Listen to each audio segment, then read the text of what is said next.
I'm obsessed with overworking because I'm scared of not having it. Okay, I hadn't thought about this because we talked about money the other day. Yeah. And you like, but I mean, and Sebastian made reference to this as well. Like, what if it runs out?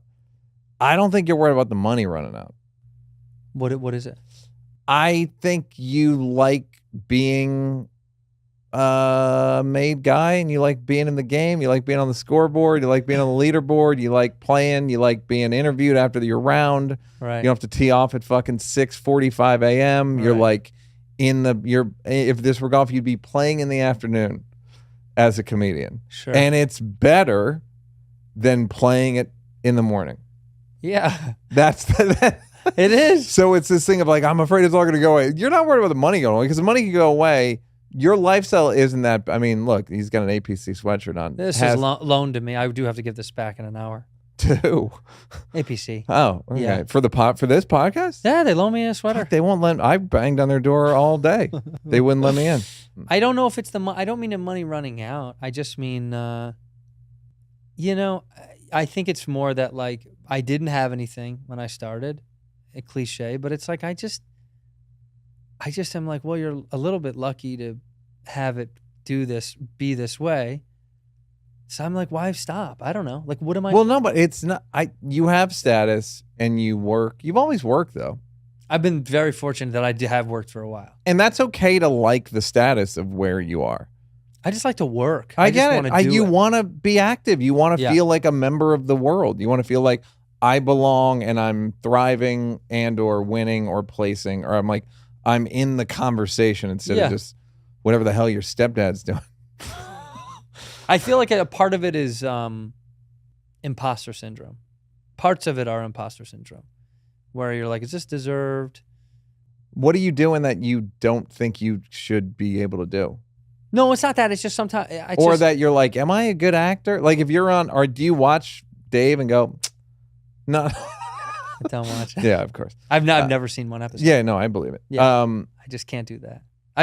The only thing I've ever watched genuinely that I've been on was Curb, to call back to it, because I was so nervous about doing it. It was the only job I was actually nervous about. And I killed with him when we auditioned together. So I should have felt comfortable on the day. Still no. Yeah. Still did good on the show, but I wanted to make him happy so bad. Yeah. That I didn't say hi to him when he came in. I just stayed in my little corner until they called me forward, and I did the scene as best as I could. And then in between, I didn't say a fucking word. Yeah. I looked at the ground until it was ready to go. And I bet he was fine with that. Yeah, he was great. I just didn't want to upset him. I was so like, I don't want him to do this thing where, say, where do you usually go to eat? Where do you usually go to eat? Hey Dan, let's get back into the. You don't want to small talk Larry. No, it was so nerve wracking. Yeah. So, but no, it's a little bit of like not imposter. It's just a piece of imposter syndrome, meaning like I'm anxious about other people being like, do you deserve that thing? Even though what a stupid. Who cares? But I don't think anybody will watch you and think you don't deserve it. Well, thank you. It's also like I don't know. It stinks. I don't know what it is, but you didn't like self-doubt. Like people can say that about me because like I work with Dave, so it's like but no, right, no. No. I mean, they've slowly stopped. They're still out there, but I'm saying that I've gotten opportunities like or that seem like line jumping that you just haven't like you. Weren't you working on the Queen Mary or the Queen Elizabeth? Queen Mary in Long Beach, yeah. No, like how long ago? I mean, God, it was a long time now. 15 years. I was doing intermissions, doing That's stand-up. not that long ago. No, I know. But that was tough. Those were So like you had a shitty. You did all the like, yeah. I did the bullshit. Yeah, a lot of it. So there's not any. I don't think the thing is going to go away though. You could say I could be selling out 5,000 seaters. I'd still be a little like, I don't know.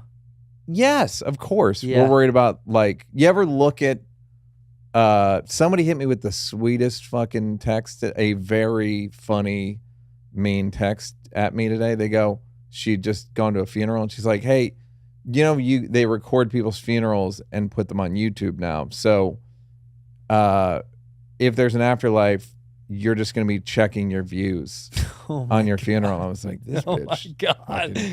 Hit me fair and square. But it's true. Yeah. Yeah. You ever look at the crowd, like the ticket thing? Yeah. And then you see, first of all, you like, there's so many fucking tickets available. I stink. But then you look at each person, you're like, that's a person who likes me. Yep. That's a person who likes me.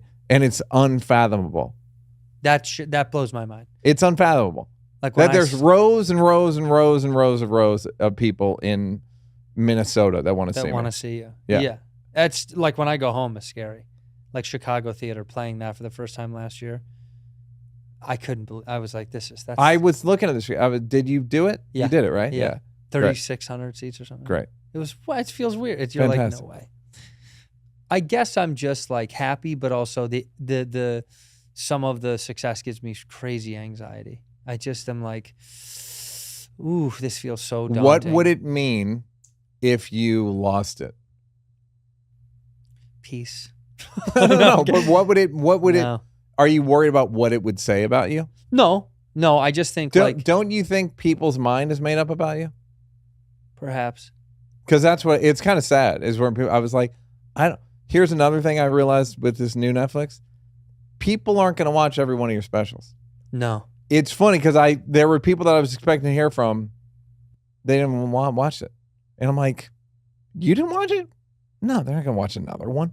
No, they'll watch like. They saw the other one. Yeah, they saw. Yeah, that's no, what that's what they got. All right, I see what you do. I saw the other one. Yeah, it was good. I'm not really good. You want to watch another hour? But that's the thing is they also just assume they're like, that was great. The 3 Mics. Yeah. And you go, oh, thanks. And then they're like, what about the new one? And you're like, it's great. I mean, Right. I haven't seen it, but I know it's great. That's the thing is people assume. So there's this thing. They locked it in already. Yeah, like I am that. Right. So you are what you are. I guess. Yeah. I guess. I just always. Yeah. I guess it's just if it goes away, it feels like I let myself down. I don't care. It's not I let the fans or something. It's not like you have to go home with your tail between your legs. No, it's just I feel like I let me down because it's like, well, it's on your shoulders, dude. You built what did this. you want to? What are you going for? Just work till I just want to do it till I die. I want to be able to. I said this. Well, hopefully you'll die soon. I just want to keep working and enjoying it and making money and having fun and growing.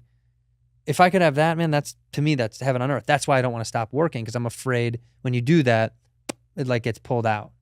And then you start to. But I don't think you could think of any examples of that. No, it's irrational. Right. For sure. But that's anxiety is super irrational. It's all fueled from, these like. And when did that start? Probably when I got the first thing I ever got. Were you an anxious kid? Oh my God. Or you were just a dickhead? No, I was an anxious kid. I meant I was a dickhead, meaning I was just a troublemaker. I just Right. wanted to get in trouble. Fireworks? Fire. Great, even better. Love setting stuff on fire. Even better. I like that even better. That's even more dangerous. You think too much identity maybe from your jobs. Totally. Yeah. Total. Complete probably identity. I mean, did you get this feeling like during the strike, the writer's strike and the SAG strike, there was a time where I think Rory and I both bonded over this. We're just like, who am I without these things? You know what? Rory I would be like, defend. maybe I should do construction. Or like he loves building things. Yeah. He can do like anything around the house. He builds stuff. Yeah. It's like, I'd love to do this. I should maybe, all of us kind of started thinking like, well, who am I without this? It was like COVID again, kind of, where it was like, oh, a little COVID, like a little doing stand-up. I feel like is like gets you out of it. But the identity thing, the thing I always think about is, and it's the same for both of us. Like you moved to New York when you're 18. You're basically in comedy. Because I was thinking about like, why did I think that we were all going to be friends? And because I went from high school to comedy. But we are all friends. I know, but like I thought I want to be like bunkmate. I mean, like I want like fucking we're all in this together. Because all our friends got married and had kids. And then we're like, well, I can't call them to go to the diner at midnight. You know? Like I guess I'll make younger friends. And then I have like all these younger friends and then I feel fucking old, Yeah. But and you're telling stories about people that have been dead a long time. yeah, or you make references that are not that feel like not. Yeah. And they're like, what? They don't know what you're, it's wild. I think that's like a real thing, but I think most people do their jobs at least a third of the day. That's, you know what I mean? Like most people do their jobs a third of the day, if not more. If you go to the beach 8 hours a day, you're going to fucking, be cool and have zinc on your. Yeah. What was that point? Meaning if you do something for 8 hours, you're going to take it on. You're going to go to the beach 8 hours a day, you're going to be tan. If you I wouldn't judge you or Rory for investing a lot in our jobs in terms of identity. Yeah. Yeah. I mean, but also I feel like I'm a comic, like it's a born this way thing, like being gay or being queer. You know what I mean? Like that's always, I mean, I've never, since I knew what comedy was, that was what I was working towards. Yeah. And so I once asked Fortune Feimster, would she identify as a comic or a lesbian? First, she said comic. Yeah. Yeah. Which is like, that's a good Certainly barometer. Todd Glass. Yeah. Yeah, that's so funny. much so he was afraid to come out. He didn't want to be identified as anything other than just a comic. He wanted to be a gay comic, Yeah. Yeah, but so I'm not mad at that. Like I kind of don't see a downside. Really? I know. I love being a comic to my core. But what's the down? What are you worried is the downside? Well, you're right. In terms of a stand-up, it's so in our control. Obviously, sometimes we're in a point where we get paid, sometimes in a point where we no longer get paid. That's going to happen, but we can always do it. It's something that we have. And it's a fraternity I love. I always think we're like the island of misfit toys, and I love it. I love that there's no, I love how diverse, it's like even before diversity was like, it's like comics are everything. They're white, they're black, they're Indian, they're Nigerian, they're disabled, they're that's it. That's the list. And Asian, and that's it. No, and they're old, they're young. I have comedy friends that are 19. I have comedy friends that are 98. It's like that high IQ game we used to get on. Correct, 8 to 80. Yeah, I totally agree. And so you can't act.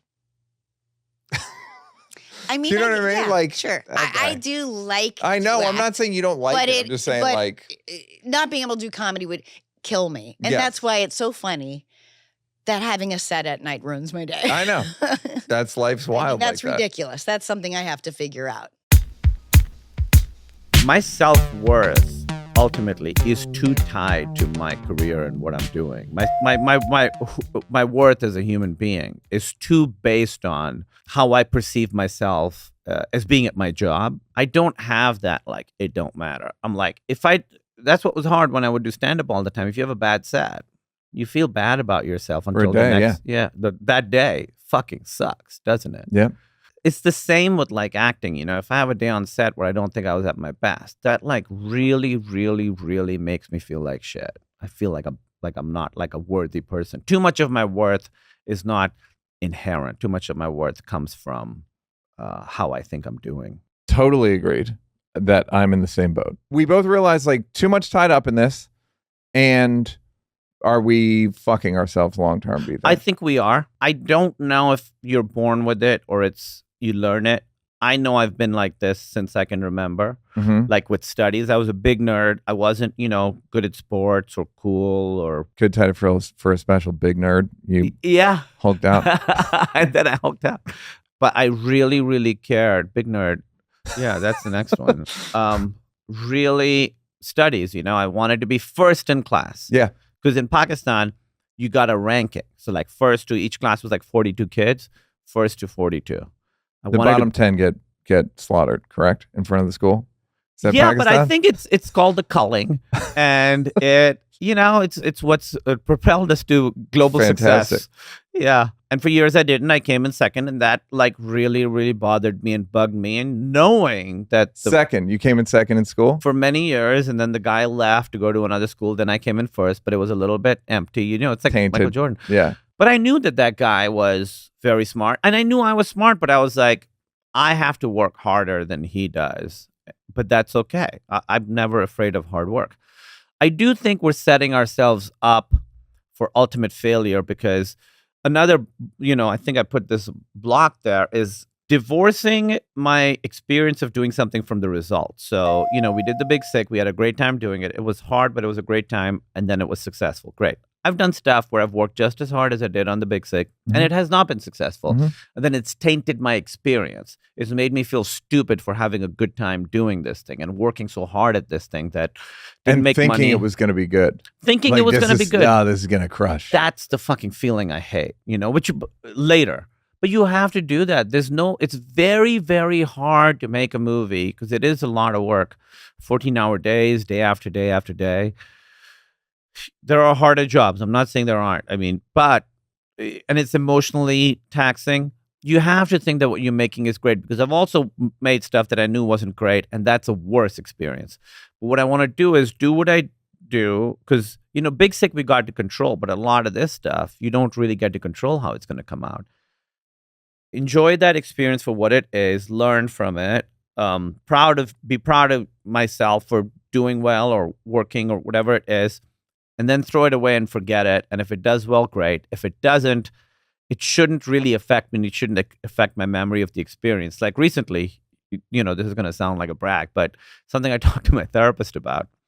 I've been talking to my therapist about... You have a therapist? That is brag. Go ahead. Yeah. No, the brag's coming up. I with my therapist... Right after this. Trying to get out of the thing of having too much of how I think about myself being based on the result. We're working with a therapist on it a lot. And then I just got nominated for an Emmy. Great. Just now. Thank you. But it felt so good. For what? I did this show called Welcome to Chippendales that came out last year. Right. All right, great. I was thrilled. We did not expect it. All 4 of the main actors got nominated. The costume person did. Got to shout these people out. They're all wonderful. But it felt good to an alarming degree where I was like, oh, I am still in this, and this is a trap. Like I was sort of like replaying in my head how it felt in the first. I would found myself scrolling back and looking at the text of when I found out, all this stuff, reliving conversations I had and looking up the list over and over. And I was like, this feels too important. It's good to be like, great. But move on. But the amount that it made me feel good about myself also scared me. And it's embarrassing. It's so embarrassing. Yeah. To give a shit about this to the degree that I do. I was like, oh, this is a trap. The flip side of this is still going to crush me. I still have a lot of work to do. It's embarrassing. Yeah.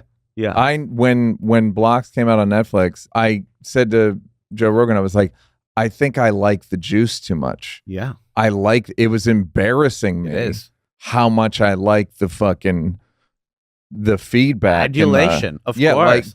I did a show in LA on Saturday night it was like one of the best shows of my life.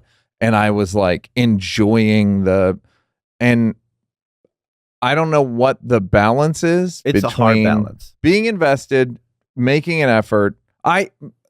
Making an effort. The show in LA was about effort. Like I made more effort than normal, and it was paid off in the performance. So I was in some ways trying to reinforce hey, ding dong, you got to make an effort. Right. See what happens when you make an effort. You're learning the right things from it. Right. But at the same time, I'm learning some wrong things too, or I'm allowing too much ego in what ideally is little ego.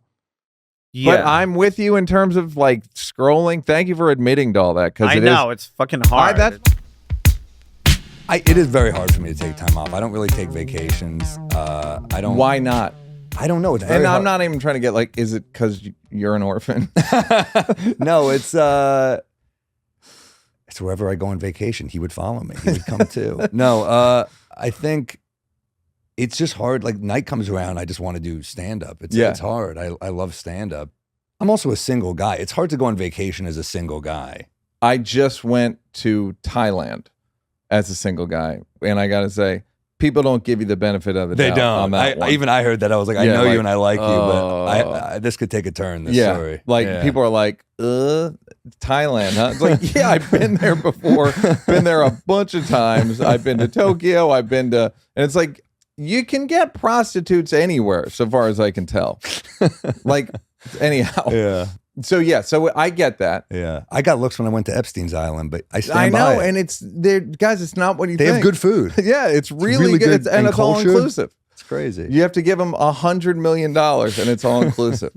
No, I think it's hard as a single guy, and I always feel like I'm gonna fall behind with stand up. Is there a person, or is there like is you have a metabolism, you've set a standard for yourself?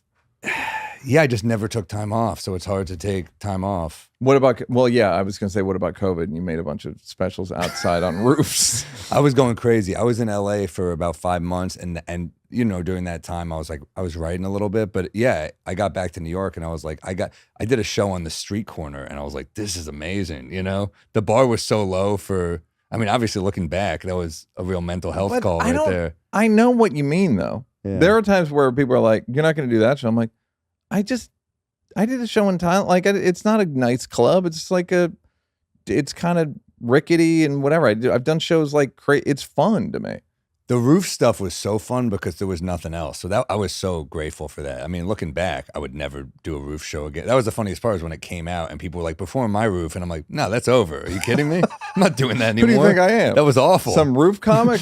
Like a chimney sweep? Yeah, it just felt good to be busy. And I just, like, I think, you know, with relationships, they haven't worked, you know, they end, but stand-up's always there. And that's always kind of where I get purpose after a breakup, or I find, you know, I can stay busy, and I get way too much of my self-worth from stand-up. Yeah. Yes. I know what you mean. Yeah.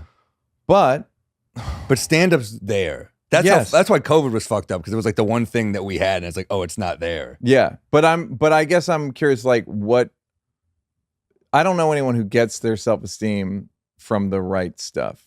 Right. Do you know what I mean? Like, Sure. I don't know anybody who does. Like, what is the right stuff to get it from? That's what I mean. Like, you should get it from being worthy, or being your family or your loved ones and all that stuff. And it's like, that's pretty imperfect. Yeah, my mom's supposed to love me. Yeah. I shouldn't get self-esteem from where's my mom. the challenge? Yeah. There's no challenge. Yeah. No, but yeah, like, do you get it from the right people? And also, you're great at it. When you break it down, I of course realize that, like, it's not just going to go away poof, but I also don't know how long it will last. Is, I think, really what I mean. When you look at other people, when do you think other people's success has gone away? They've done some bad stuff, probably. No, I know. Well, there's that. There's that stuff, but I'm saying, like, which I'm going to assume that you don't think that'll happen to you. I've never been to Thailand. Of course, dating. So, you know. You've never been what? Thailand. You assume that won't happen to you, right? Of course, they didn't no, either. I don't. It's not that. I don't know why that's a fear. It is a fear, though. Yeah, it's just it's more of a feeling than something that I can make sense of. Do you think part of this may be things that you've picked up as, like, good defense mechanisms for, like, it's to just keep going? Yeah. Like, I can't, or else it's like a form of OCD where it's like, I got to keep doing it.